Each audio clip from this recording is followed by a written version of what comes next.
सभी साथियों को मेरा नमस्कार, स्वागत है आप सभी का। आज 14 सितंबर के जनसत्ता विश्लेषण में। आइए शुरू करते हैं आज का जनसत्ता विश्लेषण बिना किसी देरी के। प्रथम पृष्ठ पे आज हमारे सामने खबर है, अरविंद केजरीवाल दिल्ली के मुख्यमंत्री लंबे समय से दिल्ली एक्साइज पॉलिसी स्कैम में जेल में बंद थे। उनको जमानत मिल चुकी है और वो जल्द ही रिहा हो जाएंगे। आगे बढ़ते हैं और अपने संपादकीय की ओर चलते हैं।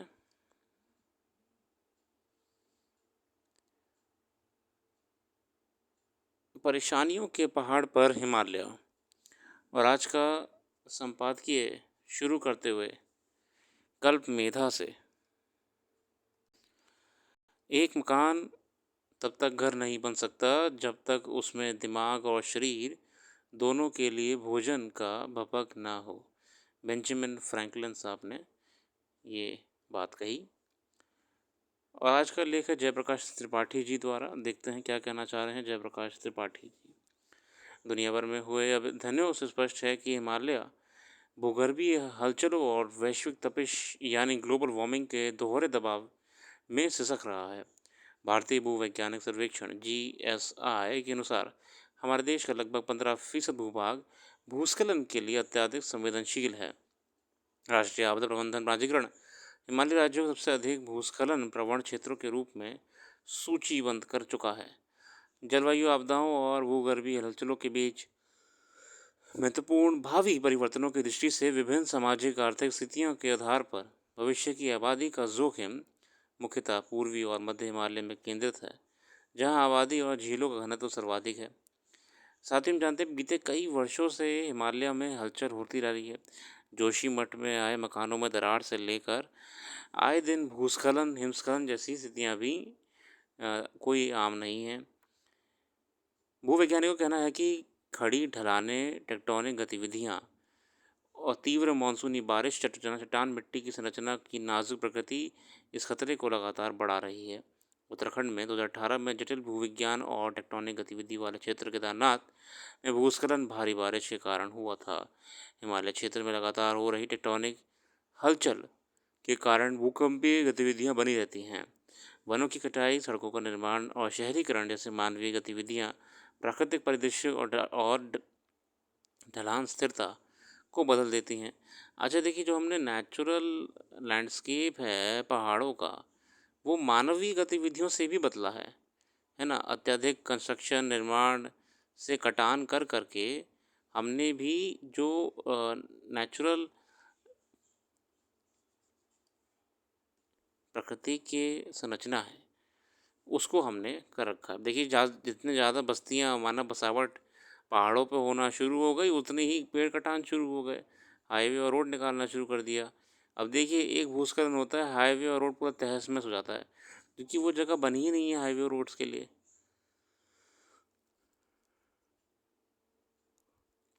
उचित इंजीनियरिंग और ढलान प्रबंधन के बिना पहाड़ी क्षेत्रों में सड़कों और बुनियादी ढांचे का निर्माण भूस्खलन का कारण बन सकता है। भारतीय भूवैज्ञानिक सर्वेक्षण ने उत्तराखंड और हिमाचल प्रदेश जैसे क्षेत्रों में भूस्खलन के खतरे का विस्तृत मानचित्रण किया है। यही मानचित्रण जोखिम वाले क्षेत्रों की पहचान करने में मदद करता है और भूमि उपयोग नियोजन और आपदा प्रबंधन रणनीतियों को सूचित करता है। बीते दशक में हिमालय में भारी आपदाओं के कारण 10,000 से अधिक लोग जान गंवा चुके हैं। ऊंची पर्वतीय ढलानों की अस्थिरता भविष्य के बड़े खतरों का स्पष्ट संकेत बना चुकी है। महाविनाश के गहराते अंदेशों के बीच हिमालय के ऊपरी इलाकों में दरकते बुनियादी ढांचा व्यापक जनजीवन को खतरे में डाल सकते हैं। साथियों देखिए, जियोलॉजिकल सर्वे ऑफ इंडिया ने भी कई बार अपनी रिपोर्टों में बताया है कि टेक्टोनिक गतिविधियां इस यंग हिमालय को और अस्थिर कर रही हैं। भारतीय प्लेट के ऊपर से यूरेशियन प्लेट के नीचे लगातार बड़े पैमाने पर ऊर्जा का जमा होना चिंता का विषय है। आने वाले समय में बड़े भूकंप की भारी आशंका बनी हुई है। वैसी स्थिति में जान माल का नुकसान न्यूनतम करने के लिए पहले से ही तैयारियां शुरू हैं। इससे कि सरकार ने लोगों को जगह खाली करने के लिए कह दिया है जोशीमठ जैसे इलाके में। और और साथ ही साथ मिटिगेशन के प्रयास कर रही है पहाड़ों पर कि किसी तरीके से डिज़ास्टर मिटिगेशन हो पाए। अब आईआईटी कानपुर के वैज्ञानिकों को उस पर शोध स्पष्ट बताती है कि हिमालयन रेंज यानी उत्तराखंड और हिमाचल प्रदेश में कभी भी रिक्टर स्केल पर 7.8 और 8.5 की तीव्रता वाला भूकंप आ सकता है। अब देखिए ये बहुत ही बड़ी चांसेस हैं, आईआईटी कानपुर की रिपोर्ट है कि 7+ इंटेंसिटी वाला अर्थक्वेक किसी भी समय हिमालय पे आ सकता है। विगत 3 दशक में जुटाए जा रहे इसरो के डेटा से पता चला है कि ग्लेशियर पीछे की तरफ खिसक रहे हैं, मतलब ग्लेशियर पिघल रहे हैं, और ग्लेशियर पिघल रहे हैं तभी वो खिसक रहे हैं पीछे की ओर। अब वर्ष 1984 से 23 तक के आंकड़े बताते हैं कि हिमालय में 2431 झीलों का रकबा 10 हेक्टेयर से ज़्यादा है। उनमें से 676 ऐसी झीलें हैं जो अनावृत विकसित होती जा रही हैं। उन 130 झीलों में से गंगा नदी के ऊपर 7 बड़ी झीलें, सिंधु नदी पर 65 और ब्रह्मपुत्र के ऊपर 58 झीलें बन चुकी हैं। हिमालय के 650 गलियारों ग्लेशियरों के पिघलने के अध्ययन से पता चलता है कि वर्ष 1975 से 2000 के जो हर साल औसतन 4 अरब टन बर्फ़ पिघल रही थी, वर्ष 2000 से 2016 के बीच उसे पिघलने का परिमाण दुगना हो गया।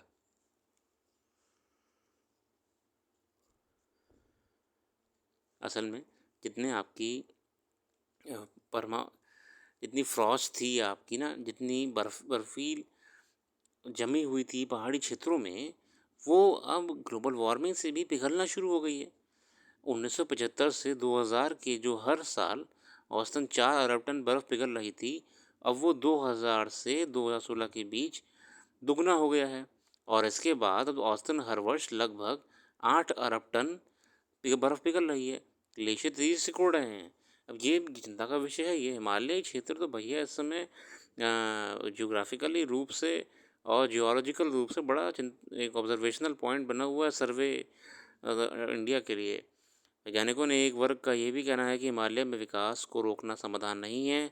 सभी हितधारकों के परामर्श से विकास परियोजनाओं बनाने और दिशा निर्देशों के साथ उचित तरीके से उन पर काम करने की आवश्यकता है।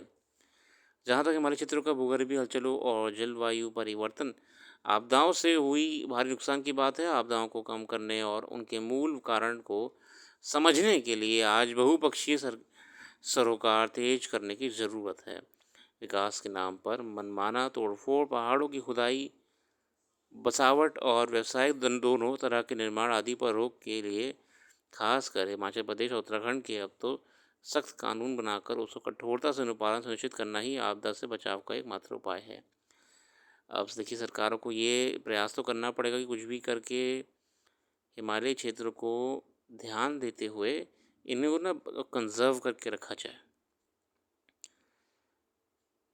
आगे बढ़ेंगे लेख की ओर। और रिहाई के बावजूद ये समय दिल्ली मुख्यमंत्री अरविंद केजरीवाल जी को लेके है।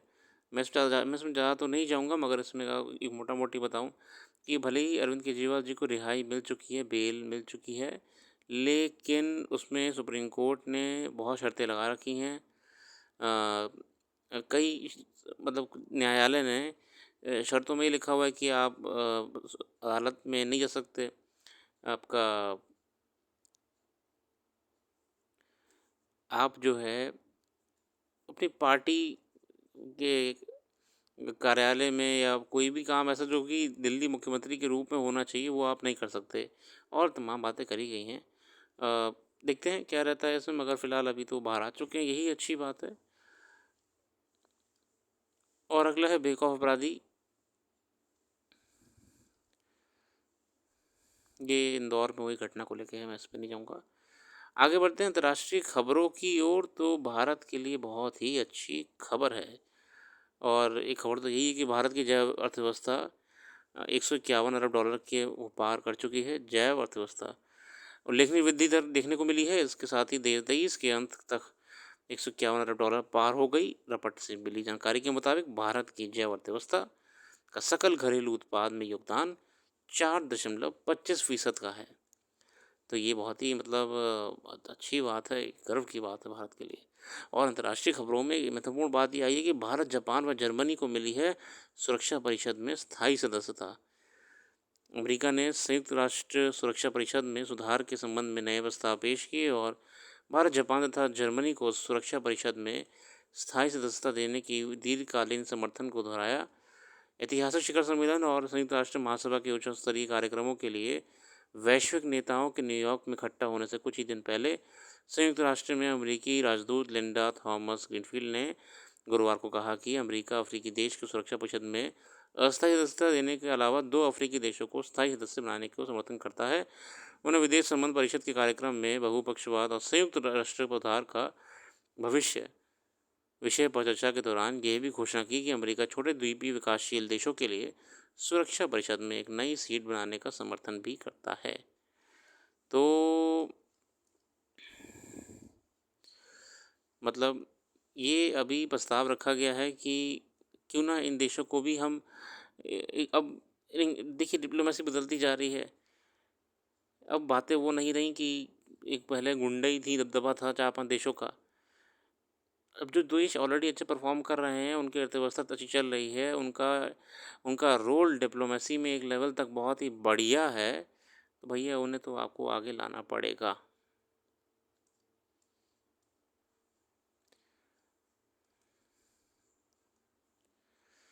और देखते हैं इस प्रस्ताव को कैसे माना जाएगा, पास करा जाएगा और